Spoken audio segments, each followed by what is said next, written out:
தினம்தோறும் விளக்கேற்ற நல்ல எண்ணெய், இதயம் நல்லெண்ணெய்.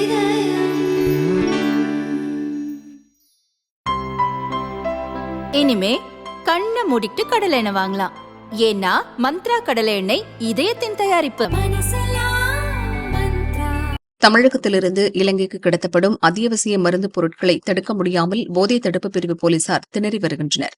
ராமேஸ்வரத்தில் கடந்த 23ஆம் தேதி நள்ளிரவு காரொன்றில் நரம்பு கோளாறுகளுக்கு பயன்படும் பிரகபாலின் மாத்திரைகள் 10 பெட்டிகளில் 5 லட்சம் அளவில் கொண்டு சென்றது கண்டுபிடிக்கப்பட்டது. இதற்கு முன் இம்மாதம் 5ஆம் தேதி இலங்கைக்கு கடத்தப்பட இருந்த 11 லட்சம் ரூபாய் மதிப்பிலான வலி நிவாரணி மாத்திரைகளை NIP எனும் போதை தடுப்பு பிரிவு அதிகாரிகள் பறிமுதல் செய்தனர். தூத்துக்குடியிலும் 32 லட்சம் ரூபாய் மதிப்பிலான மருந்து மாத்திரைகள் பறிமுதல் செய்யப்பட்டன. இது தொடர்பாக 3 பேர் கைது செய்யப்பட்டனர். அவர்கள் சென்னையில் மருந்து மாத்திரைகளை வாங்கி காயல்பட்டினம் கடற்கரை வழியாக இலங்கைக்கு கடத்த முயன்றதாக கூறப்படுகிறது. பொதுவாக ஹெராயின், கஞ்சா, பீடி இலைகள்தான் இலங்கைக்கு அதிகம் கடத்தப்படுவது வழக்கம். இப்போது மருந்து மாத்திரைகள் அதிக எண்ணிக்கையில் பிடிபடுவது NIP அதிகாரிகளுக்கு அதிர்ச்சியை ஏற்படுத்தியுள்ளது.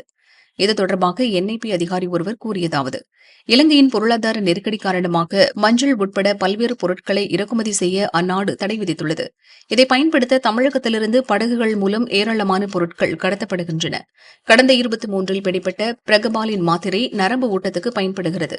வலி நிவாரணியாக இருந்தாலும் வேறு சில மருந்துகளுடன் சேர்க்கும்போது மயக்க நிலை அல்லது மூளையின் செயல்திறனில் மாற்றத்தை ஏற்படுத்தும். இங்கு ஒரு மாத்திரையின் விலை 30 ரூபாய். அதுவே இலங்கையில் பல மடங்கு அதிகம்.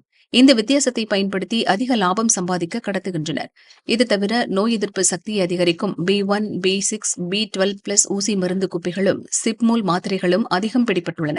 ராமேஸ்வரம் பகுதியில் கண்காணிப்பு தீவிரமாக இருப்பதால் இங்கு பெரிதாக கடத்தல் நடப்பதில்லை.